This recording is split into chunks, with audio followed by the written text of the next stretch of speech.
We welcome you to the video program which is entitled as Enzyme Structure, Classification and Mechanism of Action. First of all, we will tell you what exactly are enzymes and what is their importance. Now, as you all know, enzymes they play an important role in metabolism, diagnosis and therapeutics. Now, here each and every word it is very important. What is metabolism? What is diagnosis? What is therapeutics? And how enzymes play a role in them. I will tell you about these functions with the help of suitable examples.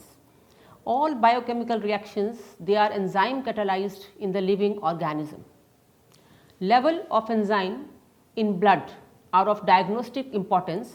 For example, it is a good indicator in diseases such as myocardial infarction. Means whenever there is a sudden heart attack, there is increase of the enzyme which is called as creatine kinase. So, if a person of heart attack goes to the patient to the doctor, then the doctor sees first of all the level of enzyme, that is creatine kinase. Then enzyme can be used therapeutically such as digestive enzymes. Means sometimes if you have some problem of indigestion, you are advised to take unienzyme like medicines. So, enzymes they are used as in the medicines also. Now, how can we define enzymes? Enzymes as biological catalysts. You have studied chemistry and you know what exactly is a catalyst. Catalyst is that substance which increases and sometimes it can decrease also the rate of the reaction without undergoing any change in itself. So, enzymes are proteins that increase the rate of reaction by lowering the energy of activation or activation energy. I will tell you in detail about activation energy and how do enzymes increase the rate by lowering the rate energy of activation. This I will tell you with the help of a suitable graph.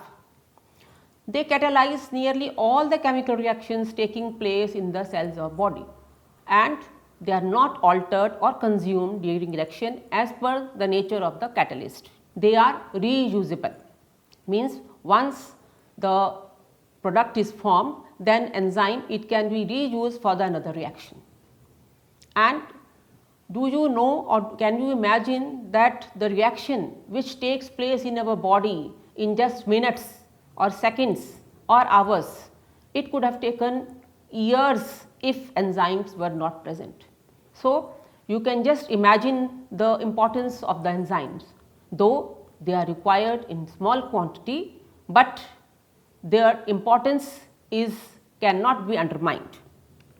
Now, what are the important terms to understand the biochemical nature and activity of enzymes? First of all, what is an active site?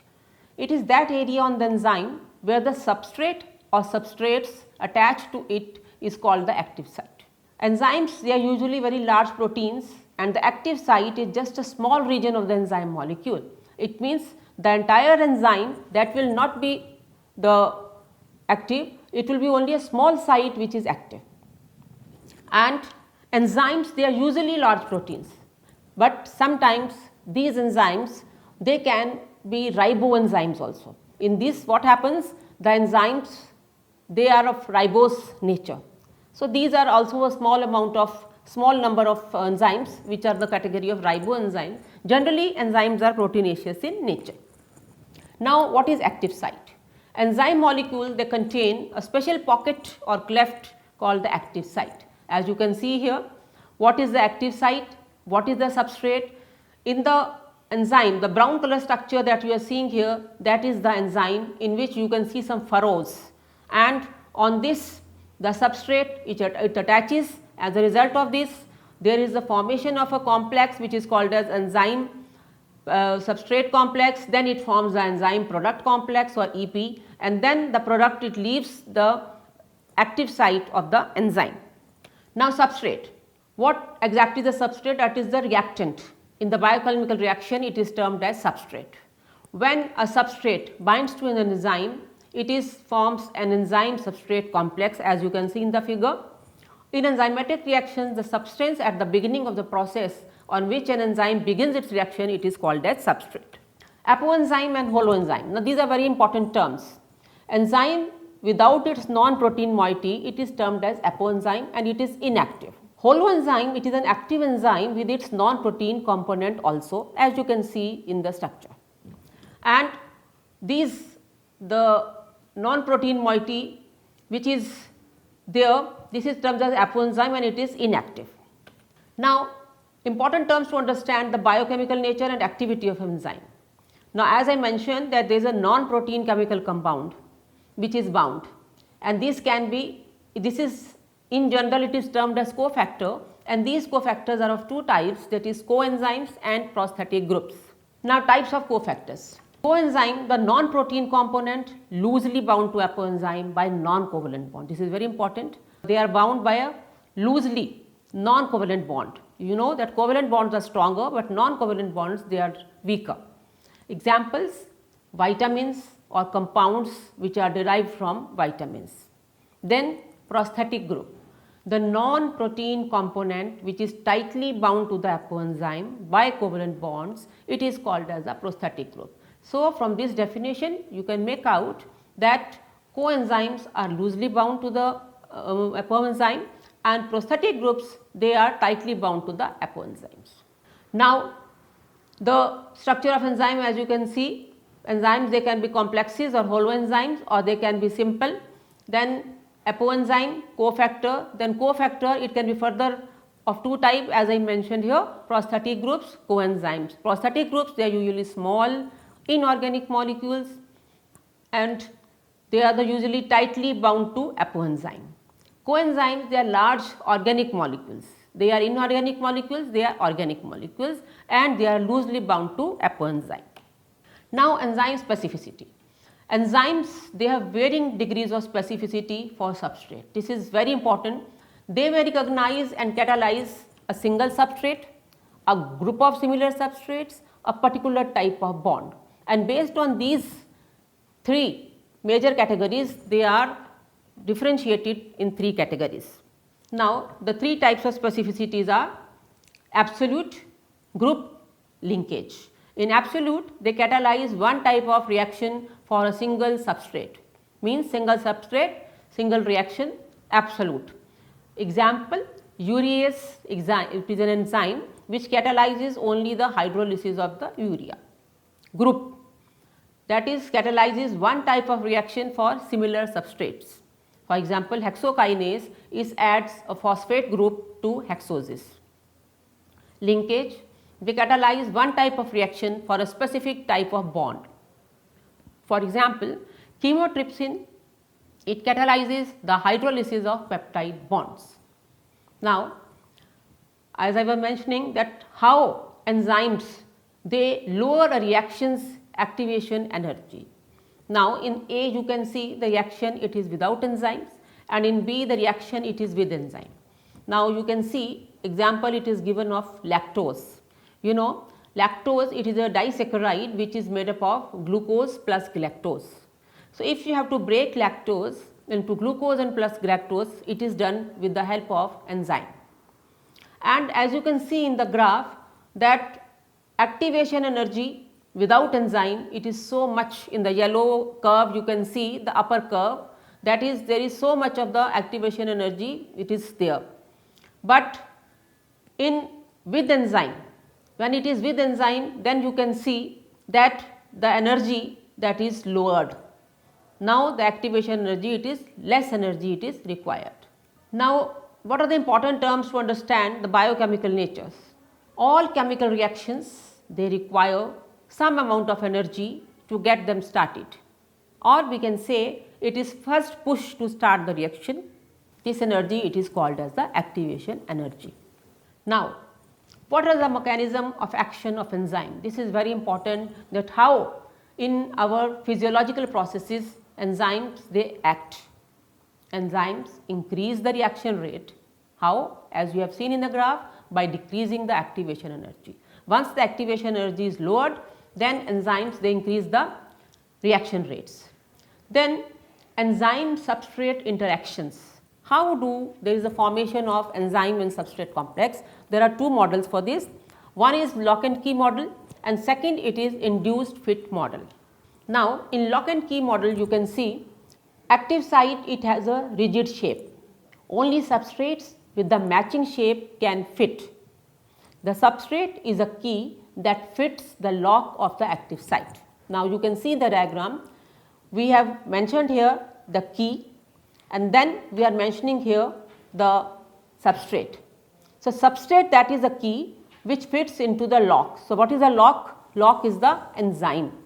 So, this explains the enzyme specificity, that is loss of activity when enzyme denatures. Denatures means when there is a proteinaceous structure, there is a loss of that structure, that is the tertiary structure or quaternary structure.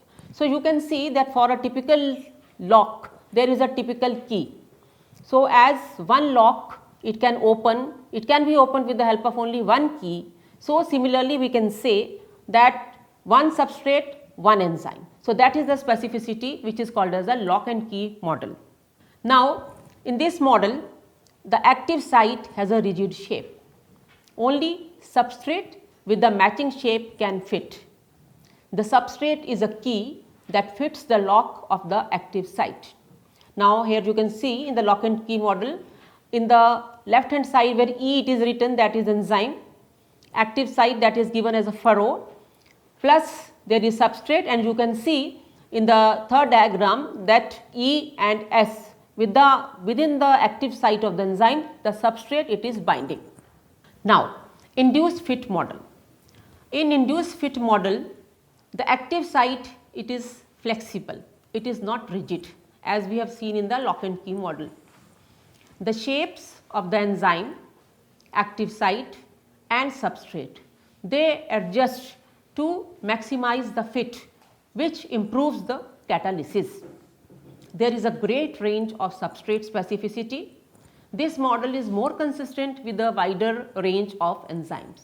So, what we can say is that lock and key model, it is a traditional model which was used earlier, and as per that norms, active site it is rigid. But in induced fit model, what we say is that active site it is flexible, it can change the shape. As you can see that in the first diagram, active site it is giving a triple type structure. Okay, 3 sides are there, and substrate it has 4 sides. But you can see that in the 3 side furrow, how this it is binding, it is because the active side it is changing, it is adjusting itself to the structure of the substrate. So, this is a more adjustable structure and more adjustable model. Now, enzyme catalyzed reactions, when a substrate fits properly in an active site, an enzyme substrate complex, ES complex is formed, that is E plus S gives rise to ES, and this is a reversible reaction, that is ES is again converted into E plus S. And within the active site, this ES complex, the reaction occurs to convert substrate to product, that is ES gives rise to E plus P. Then the products are released, allowing another substrate molecule to bind the enzyme. This cycle can be repeated millions times per minute. You can't even imagine that in 1 minute millions times this cycle can be repeated. And the overall reaction, you can see E plus S gives rise to ES, which gives rise to E plus P, and E can be reused again as it is a catalyst. Now, enzyme substrate complex, these are in the different steps. In the first step, E plus S, that is enzyme, which gives rise to enzyme substrate complex, you can see in the figure also. Then step 2, that is enzyme product complex.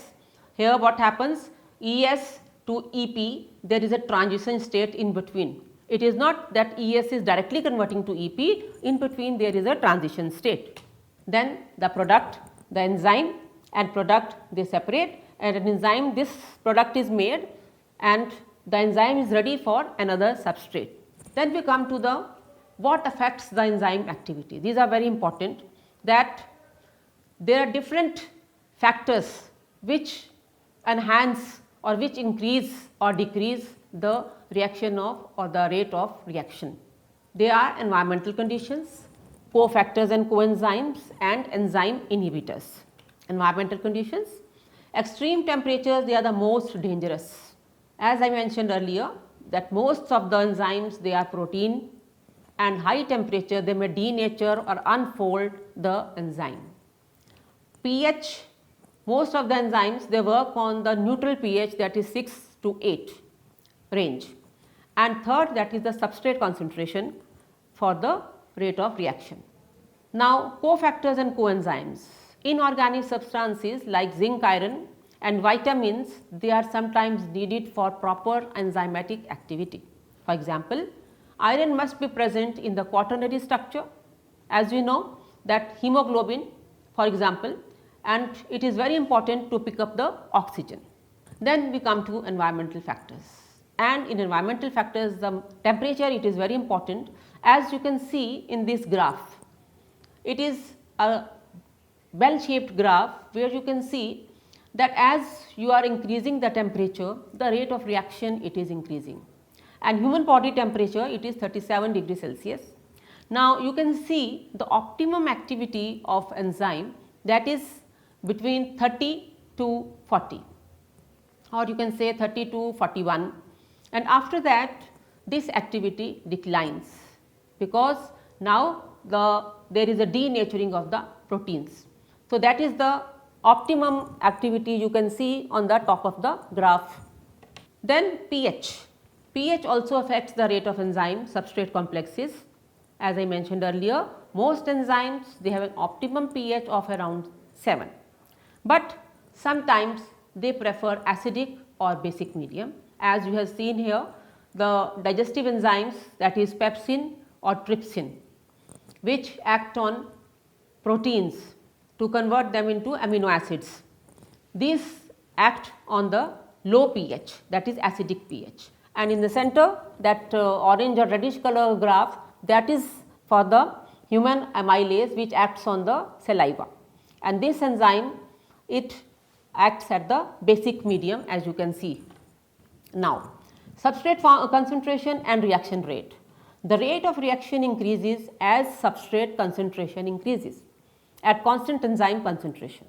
Maximum activity occurs when the enzyme is saturated, when all enzymes are binding substrate. You can see here that with the graph here, you can see that it is increasing and then there is a plateau, because first enzyme activity is increasing, then all of the enzyme that is combined with the substrate, and then you can see the maximum activity. So, only some molecules of enzyme and substrate, they are needed, and some of them, when they are more, they cannot be accommodated, then this cannot be used. Now, effects of substrate concentration. With rise in substrate concentration, initial velocity rises until it reaches the maximum, later no increase in the velocity of reaction, as I mentioned, because now there is a maximum limit beyond which they cannot bind. So, product will be, substrate will be different, enzyme will be different, now they cannot combine. Now, we come to the IUB classification of enzymes. Enzymes are classified according to the reaction they catalyze, and based on this, they are classified as 6 classes: oxidoreductases, transferases, hydrolases, lyases, isomerases and ligases. First, we will come to oxidoreductases. In this, the reaction involved, it is oxidation reduction reaction. In transferase reaction, there is a transfer of group of atoms. In hydrolases, there is hydrolysis. Most of the gastric or digestive enzymes in our body, they are hydrolysis. Then lyases, what do they do exactly? They add atoms, remove atoms to or from a double bond. Then isomerases, they rearrange the atoms. Ligases, they use ATP to combine molecules. So, these are the 6 categories. Now, I will tell you about what is their mechanism, how do they act, and what are their examples. Now, systematic name. According to the International Union of Biochemistry, an enzyme name has 2 parts. First part, it is the name of the substrate for the enzyme. Second part, that is a type of reaction which is catalyzed by the enzyme. This part, it ends with the suffix ase. For example, lactate dehydrogenase. So, here lactate dehydrogenase, its function is dehydrogenase, it does the dehydrogenation, and lactate, that is the substrate is lactose. So, based on the name of the substrate, the enzyme it is given, and most of them, as we mentioned, it is ase. Ase means to break up. Now, EC number. Enzymes, they are classified into 6 different groups according to the reaction being catalyzed. The nomenclature, it was determined by the Enzyme Commission or EC in 1961, with the latest update having occurred in 1992. Hence, all enzymes, they are assigned an EC number. The classification does not take into account amino acid sequence, that is very important. Okay, that is homology, protein structure or chemical mechanism, means it is only the morphological, the name of the substrate which is important, based on this which EC number it is given. EC numbers, they are generally 4 digits, for example A, B, C, D, where A is the class, B is the subclass, C is the subclass and D is the subclass. B and C digits, they describe the reaction, while the D digit is used to distinguish between different enzymes of the same function based on the actual substrate in the reaction.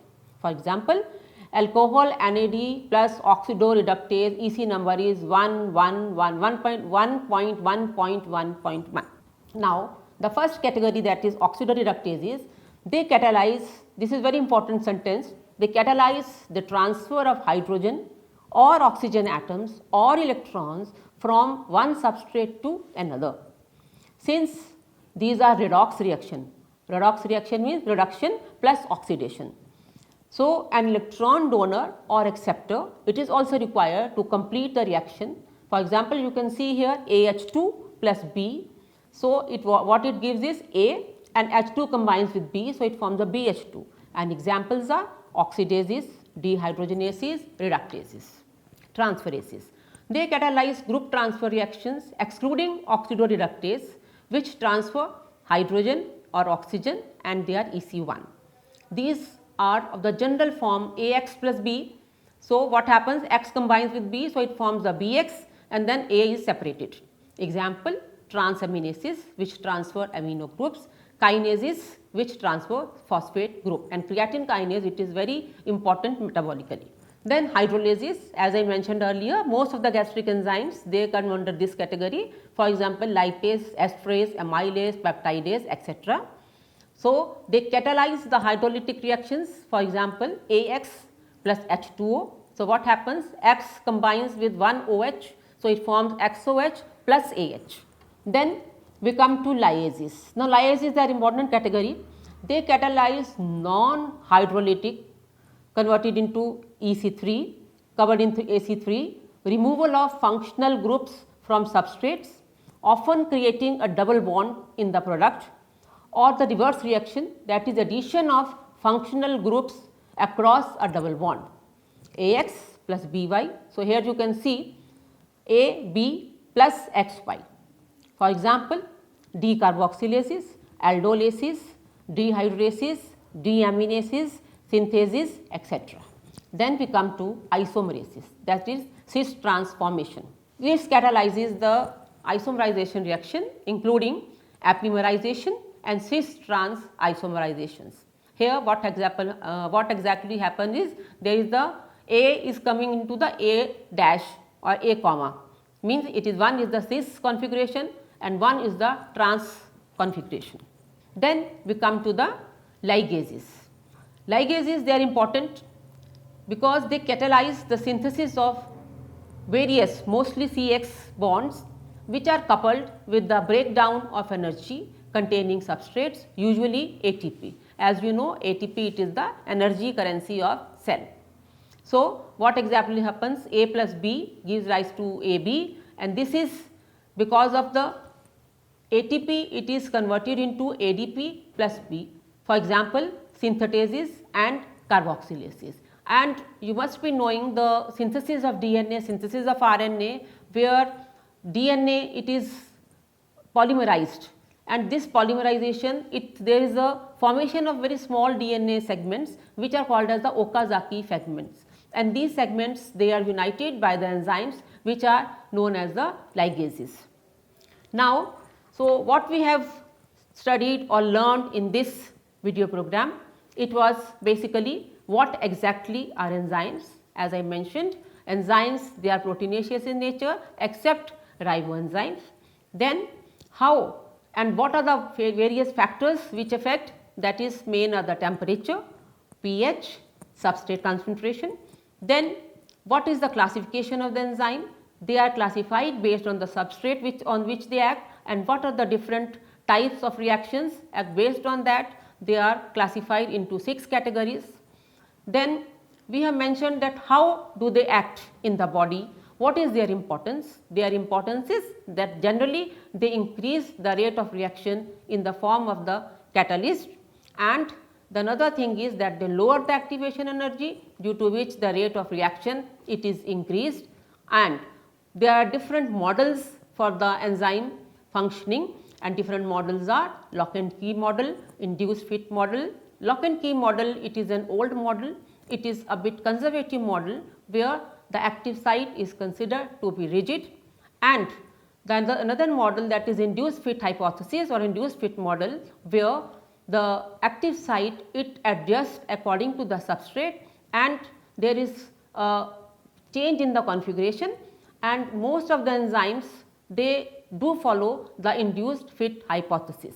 But some of the people they still believe that it is a lock and key mechanism. So, for a typical lock there should be a typical key, similarly for typical enzyme there should be a typical substrate. But most of the reactions, in our body there are millions of reactions which are taking place, and these millions of reactions it is not possible for them to follow lock and key model. So, most of them they follow the induced fit hypothesis. So, these are the different 4 categories that 4 main highlights of our video program, and it is said that if the enzymes were not there, it would have been impossible for any metabolic activity to take place. That during our human evolution these enzymes they have played a very important role, and you must be considering that enzymes they may not be so significant, but as we know that our body is engineered by God in such a way, in such a delicate manner, that each and every substance, each and every chemical it is important for our body, and enzymes, hormones and vitamins. These are the 3 components which are needed in very small quantity in our body, but if these are not given in prescribed limits, then our body can be prone to many diseases which we have not even heard. And in next video program we will discuss about enzyme kinetics.